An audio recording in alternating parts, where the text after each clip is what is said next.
Oh, hindot, may nasagap na naman tayong kahindot-hindot. O tignan ninyo to, yung sa PGH, ayaw nilang bigyan ng budget.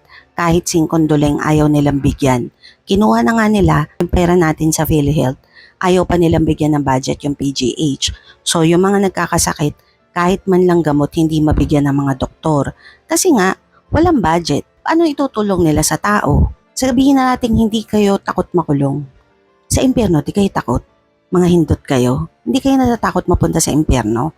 Ha? Na ginagawa nyo talaga mukhang kawawa mga tao. Talagang itetegi nyo kami sa iba't ibang paraan. Ha? Kung hindi man sa leptospirosis, yung mga ibang may sakit na hindi nga binaha pero matetegi dahil wala namang budget ang PGH. Sasabihin ninyo magrereklamo kami na ang mahal-mahal ng mga pribadong ospital.